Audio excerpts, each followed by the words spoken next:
একজন খবর দিয়েছিল সমুদ্রের ধারে এক পরিত্যক্ত বাড়িতে ভূত থাকে। খবর সংগ্রহ করে জেনেছিলাম কে একটা লোক সম্পত্তির লোভে কাকে যেন গলা টিপে এই বাড়িতে দম বন্ধ করে মেরে ফেলেছে। সেই লোকটিও আর ফিরতে পারেনি। যতবার বেরোতে গেছে রঙিন আলোর রেখা তার পথ আটকে ধরেছে। আর শুধু আলোর রেখাই নয়, সঙ্গে সঙ্গে করুণ একটা আর্তস্বর। লোকটির মস্তিষ্ক বিকৃত হয়েছিল। অজ্ঞান অবস্থায় অন্য লোকেরা তাকে বাইরে নিয়ে আসে। জ্ঞান হলে তার কথাবার্তা শুনে রাঁচির হাসপাতালে পাঠিয়ে দেয়। সেখানেই কিছুদিন পর লোকটির মৃত্যু হয়। সন্দেহ নেই, খুব জমজমাট গল্প। আমি গিয়ে 7 দিন ছিলাম। রঙিন আলো তো দূরের কথা, কোনো আলোই দেখতে পাইনি। শুধু ভাঙা ছাদের মধ্যে দিয়ে সমুদ্রের ঝোড়ো হাওয়া হু হু শব্দে বইত। আর সেই হাওয়ায় জরাজীর্ণ বাড়ির পলেস্তারা ঝুপঝুপ করে খসে পড়ত। একটা নতুন গল্পের সাথে আমি সৌরভ বাপন, আপনাদের সঙ্গে। আজকের গল্প হরিনারায়ণ চট্টোপাধ্যায়ের লেখা আমরা আছি। গল্পের সাথে একটা লাইক আর সাবস্ক্রিপশনের অনুরোধ রইল। ছেলেবেলা থেকে আমার ভূত খোঁজার নেশা। যখনই পোড়ো বাড়ির খোঁজ পেয়েছি, যেটা ভূতেদের আস্তানা, সব কাজ ফেলে সেখানে গিয়ে হাজির হয়েছি। গুরুজনদের হাজার নিষেধ সত্ত্বেও রাত কাটিয়েছি সেখানে, কিন্তু ভূতের সন্ধান পাইনি। কতবার যে শ্মশানে ঘুরেছি তার ঠিক ঠিকানা নেই। অমাবস্যার রাতে কুকুর শিয়ালদের আগুন জ্বলা চোখ দেখেছি। এলোমেলো বাতাসে মরার খুলির থেকে অদ্ভুত শব্দ বের হয়েছে, তাই শুনেছি, ভয় পাইনি। সব দেখে শুনে একটা ব্যাপারে নিশ্চিত হয়েছি, ভূত নেই। ভূতের কাহিনী মানুষের কল্পনা।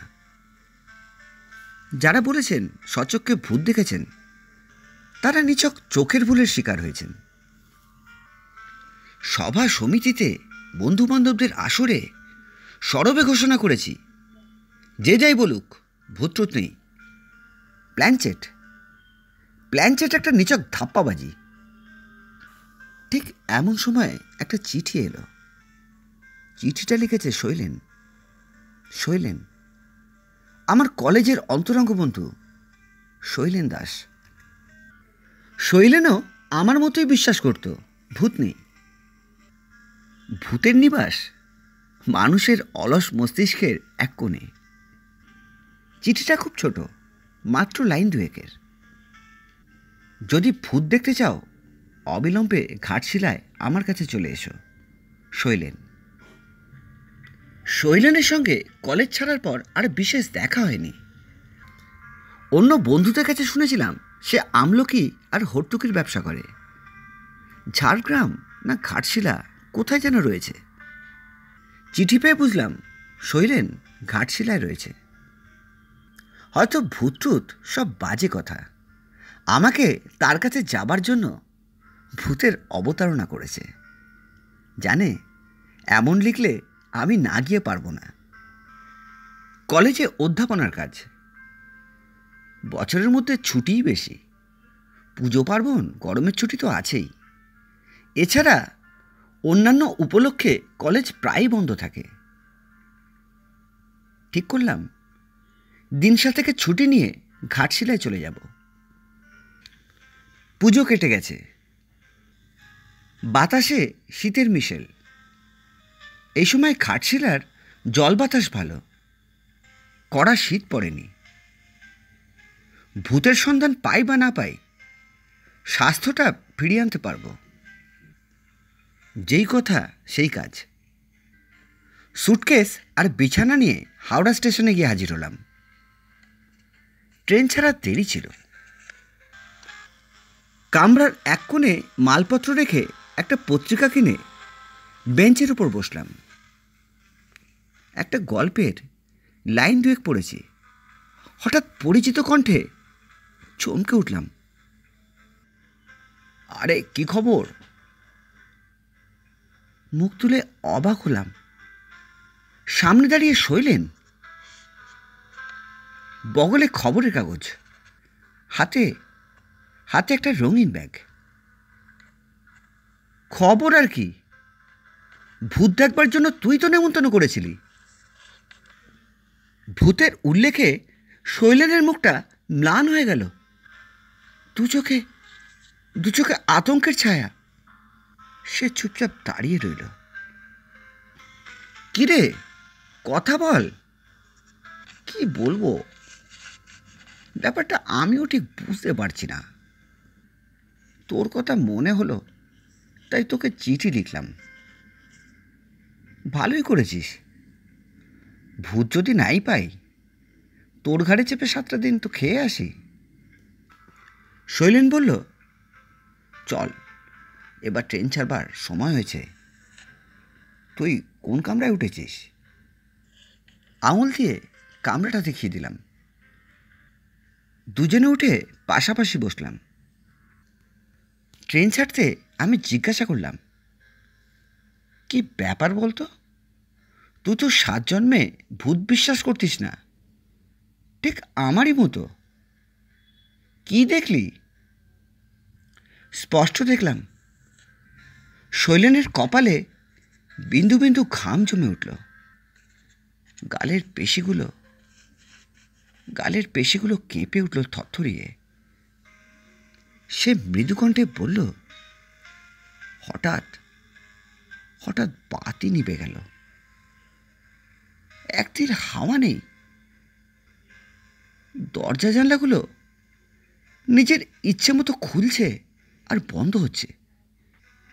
পাশের ঘরে খুটখাট শব্দ। কে দেখি, কেউ কোথাও নেই। এক ব্যাপার, যারাই ভূতের উপদ্রবের কথা বলেছে সবাই ঠিক একই কাহিনী শুনিয়েছে। এই হঠাৎ বাতি নিভে যাওয়া, আচমকা জানলা দরজা খুলে যাওয়া। সেসব ঘরে রাতের পর রাত কাটিয়েছি, কিছুই দেখতে পাইনি। পাশের ঘরে খুটখাট শব্দ ইঁদুরের জন্য। বেড়াল আমদানি করতেই সে শব্দ থেমে গেছে। লাইনের গোলমালের জন্য বাতি হঠাৎ ফিউজ হয়ে গেছে। তাই হাসতে হাসতে বললাম, এইসব ব্যাপারে তুইও ভয় পেয়ে গেলি শৈলেন? এর মধ্যে ভূত এলো কোথা থেকে? শৈলেন আমার একটা হাত চেপে ধরল। ভয়ের তো কণ্ঠে বলল, ওসব কথা থাক না ভাই, অন্য কথা বল। যা দেখবার গিয়েই দেখবি। কাজেই অন্য কথা পারলাম, শৈলেনের ব্যবসার কথা। তারপর তোর ব্যবসা কেমন চলছে বল। শৈলেন বলল, প্রথম তো বেশ ভালোই চলছিল। আমলকি আর হর্তুকি কোনোটাই তো কিনতে হতো না। ট্রাক নিয়ে জঙ্গলে গিয়ে স্রেফ পেরে নেওয়া, তারপর সেই ট্রাক বড় বাজারে নিয়ে আসা। ইদানিং মুশকিল হয়েছে। কি মুশকিল? এই যারা জঙ্গল ইজারা নিচ্ছে তারা জঙ্গলে ঢুকতে দিচ্ছে না। আমলকি হর্তুকি চালান তারাই দিচ্ছে। কিনতে গেলে এমন দর হাঁকছে যে আমার পোষায় না। তাহলে কি করবি? ভাবছি অন্য ব্যবসা ধরব। কি ব্যবসা? ঠিক করিনি এখনো। তুই চল, দুজনে বসে ঠিক করা যাবে এখন। তবে ঘাট সেলাই আর নয়। কেন? না ভাই, ঘাট সেলাই আর থাকবো না, থাকতে পারবো না। অন্য কোথাও যেতে হবে। তারপর আর বিশেষ কথা হলো না। দুজনে দুখানা পত্রিকা নিয়ে ব্যস্ত হয়ে পড়লাম। খেয়াল হলো খড়গপুর স্টেশনে আসছে। শৈলেন বলল, তুই বস, আমি খাবারের চেষ্টা দেখি। শৈলেন নেমে যেতে কামরার চারিদিকে নজর দিলাম। ভিড়ে আমার চিরকালের ভয়।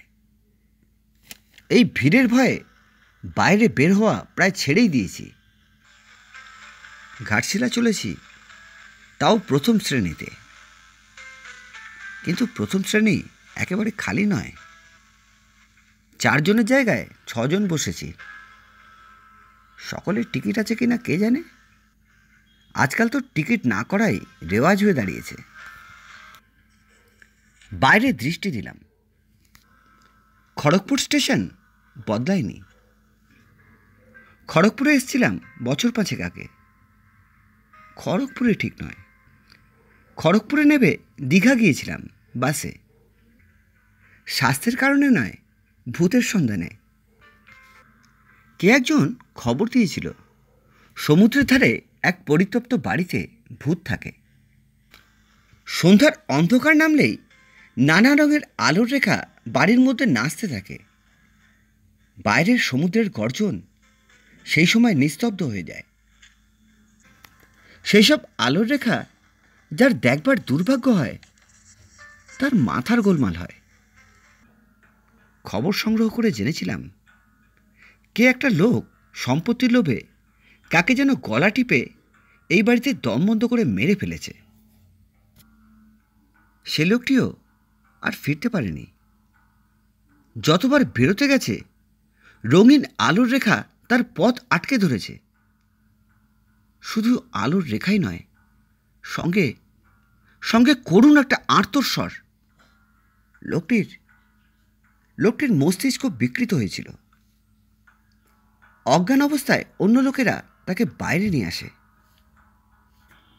জ্ঞান হলে তার কথাবার্তা শুনে রাঁচির হাসপাতালে পাঠিয়ে দেয়। সেখানেই কিছুদিন পর লোকটির মৃত্যু হয়। সন্দেহ নেই খুব জমজমাট গল্প। আমি গিয়ে 7 দিন ছিলাম। রঙিন আলো তো দূরের কথা, কোনো আলোই দেখতে পাইনি। শুধু ভাঙা ছাদের মধ্যে দিয়ে সমুদ্রের ঝোড়ো হাওয়া হু হু শব্দে বইত। সেই হাওয়ায় জরাজীর্ণ বাড়ির পলেস্তারা ঝুপঝুপ করে খসে পড়ত। দীঘার ভূতের ব্যাপারে নিমগ্ন ছিলাম। খেয়াল হলো ট্রেন নড়ে উঠতে। তাই তো, ট্রেন ছেড়ে দিল, অথচ শৈলেন কোথায়? শৈলেন না উঠতে পারলেই তো মুশকিল। এই প্রথম মনে পড়ল শৈলেনের চিঠিতে তার বাসার কোনো ঠিকানা ছিল না। অবশ্য তাতে খুব একটা অসুবিধা হতো না। ঘাটশিলা এমন কিছু বড় জায়গা নয়, সেখানে বাঙালিও কম নেই। তাদের কাছে শৈলেন দাসের আস্তানা পাওয়া দুরূহ হতো না। একটু পরেই শৈলেন এসে দাঁড়ালো। কিরে, ট্রেন ছেড়ে দিয়েছে, কোথায় ছিলি? একেবারে গরম ভাজিয়ে আনতে একটু দেরি হয়ে গেল। ছুটতে ছুটতে হাতল ধরেছি, নে খা। শৈলেন প্রচুর গরম লুচি এনেছে। লুচি আর তরকারি। খাওয়ার পর ভরপেটে বেশ একটু ঢুলুনি এলো। চোখ যখন খুললাম তখন ট্রেন ঘাটশিলা স্টেশনে ঢুকছে। বেশ লম্বা ঘুমিয়েছি। চোখ চেয়ে দেখলাম পাশে শৈলেন নেই। বগলে বিছানা, হাতে সুটকেস ঝুলিয়ে তৈরি হয়ে নিলাম। একটু এগোতেই দেখলাম শৈলেন দরজার কাছে দাঁড়িয়ে। স্টেশনে নামা গেল। বেশ কনকনে বাতাস বইছে, পাহাড়ি ঠান্ডা। স্টেশনের বাইরে আসার পর শৈলেন বলল, তুই এখানেই দাঁড়া, আমি একটা সাইকেল রিক্সা ডেকে নিয়ে আসি। এখান থেকে বেশ দূর। রঙ্কিনী দেবীর মন্দিরের কাছে আমার ডেরা। শৈলেন সিঁড়ি দিয়ে বাইরে নেমে গেল। আবছা অন্ধকার। তার মধ্যে দিয়ে দেখলাম প্রচুর সাইকেল রিক্সা গাদাগাদি করে দাঁড়িয়ে আছে। গোটা 3 ট্যাক্সিও রয়েছে। 10 মিনিট, 15 মিনিট, 20 মিনিট কাটল। শৈলেনের আর দেখা নেই। আশ্চর্য, সাইকেল রিক্সা ডাকতে এত দেরি কেন হবে?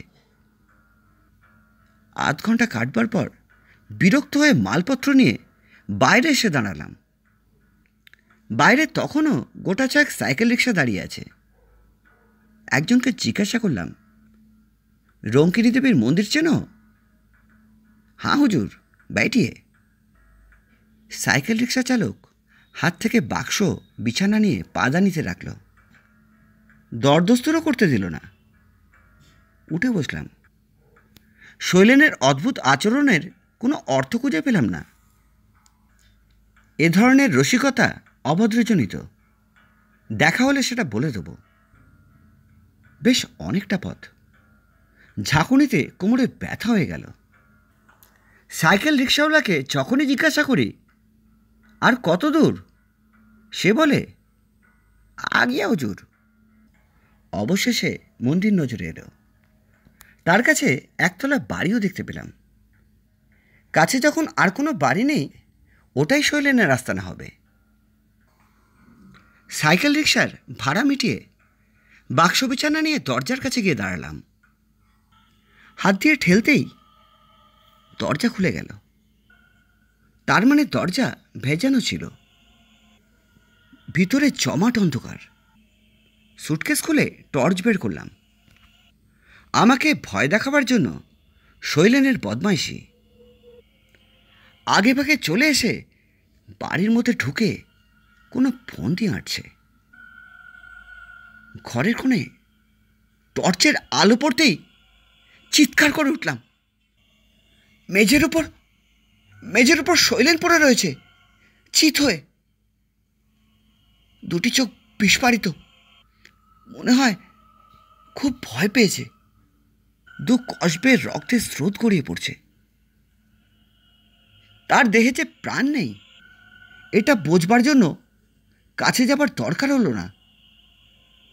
মনে হলো কেউ গলা টিপে তাকে হত্যা করেছে। তখনও টর্চের আলো শৈলেনের দেহের ওপর। তার শরীর ঘুরে গেল। কে যেন ঘুরিয়ে দিল দেহটাকে। চোখ দুটো আরও বিস্ফারিত। গালের মাংসপেশিগুলো তিতির করে কাঁপছে। আর দাঁড়িয়ে থাকার সাহস হলো না। তীর বেগে রাস্তার উপর এসে পড়লাম। ঠিক সেই সময় রাস্তা দিয়ে একটা মোটর ছুটছিল। আর একটু হলেই মোটরের তলায় পড়তাম। চালক ক্ষিপ্ত হস্তে মোটর থামিয়ে জিজ্ঞাসা করল, এ কি পাগলের মতো ছুটছেন কেন? চাপা পড়তেন যে। জ্ঞান শূন্য হয়ে কেন ছুটছিলাম চালককে বললাম। ভদ্রলোক বাঙালি। গলায় স্টেথোস্কোপ দেখে মনে হলো ডাক্তার। ডাক্তার সব শুনে বলল, কি বলছেন আপনি? শৈলেনবাবু তো আজ দিন 10 হলো মারা গেছেন।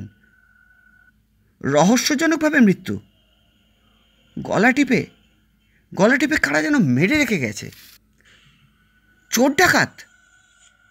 ডাক্তার মাথা নাড়ল। না, পয়সা কড়ি সব ঠিক ছিল। জিনিসপত্র একটু এদিক ওদিক হয়নি। তবে বাড়িটার খুব বদনাম আছে। এর আগেও 2 জন এভাবে মারা গেছে।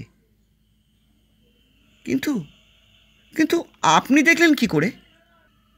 পুলিশ তো দরজায় তালা দিয়ে গেছে। বললাম, কই না তো, দরজা তো খোলা। চলুন তো দেখি। টর্চের আলো ফেলতেই চমকে উঠলাম। দরজায় বিরাট আকারের 2টো তালা। ডাক্তার এ নিয়ে আর কিছু জিজ্ঞাসা করল না। শুধু বলল, স্টেশনে যাবেন তো? আমি ওই দিকেই যাব। রাস্তায় একটি কথাও হলো না। কোনো কথা বলবার মতো মনের অবস্থা আমার ছিল না। শৈলেনের বিভৎস 2 চোখের দৃষ্টি আমাকে মুখ করে ফেলেছিল। প্ল্যাটফর্মের বেঞ্চের উপর বসলাম। জানি আমার কথা কেউ বিশ্বাস করবে না। যে লোকটা 10 দিন আগে মারা গেছে, সে হাওড়া থেকে ঘাটশিলা পর্যন্ত আমার সঙ্গে এসেছে নিজের মৃতদেহ দেখাবার জন্য, এমন আজগুবি কথা কে বিশ্বাস করবে? দরজায় তালা আটকানো, মৃতদেহ কবে স্থানান্তরিত হয়ে গেছে, অথচ অথচ টর্চের আলোয় শৈলেনের সেই বীভৎস রূপ কি করে দেখলাম? ঠান্ডা কনকনে হাওয়া, কানের পাশে মৃদু কণ্ঠ, আমরা আছি, আমরা আছি, অবিশ্বাস করো না, অবিশ্বাস করো না। অবিকল অবিকল শৈলেনের গলা,